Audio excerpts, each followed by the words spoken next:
கணவனுடைய மனம் இருக்கு பார்த்தீங்களா, ஒரு அடிப்படையை புரிஞ்சுக்குங்க.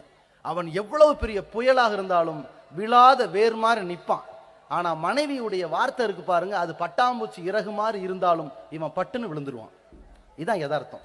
இந்த முக பாவனை, அந்த கவலை, அந்த சோகம், முகத்தை உம்முன்னு வைத்துக் கொள்வது, திரும்பி படுத்துக் கொள்வது, இது எல்லாமே அவனை ஹேண்டில் பண்றவே தெரியாது. அவன் ரொம்ப தயக்கமா இருப்பான். வேஸ்ட், உங்களை கல்யாணம் பண்ணதுலேயே எந்த புண்ணியம் இல்லை என்று போட்டு ஒரு போடு போட்டுருவா. அந்த நேரத்தில் கணவன் அப்படி திணறி நிற்பான். என்னடா பண்றது, அப்படி என்னடா பண்ணிட்டோம். அப்பதான் அவன் கோவப்பட்டு, நான் உனக்கு அதை பண்ணலையா இதை பண்ணலையா, டக்குன்னு கழட்டு வந்தா இதானே வச்சுக்க போ அப்படின்பா. இப்படிதான் பிரிவினை ஆரம்பிக்குங்க. இந்த பிரிவினைக்கு நாம ஒரு கட்டத்தில் இடம் கொடுத்துடக்கூடாது. அதற்கு அடித்தளம் மனைவி, கணவன் அவரால் இயன்றதை செய்யறாரா, கஷ்டப்படுறாரா, உதவி செய்யறாரா, சரி. அதுல நன்றி உணர்வோடு நடந்தோமையானால் அல்லாஹ் நமக்கு நற்கூலி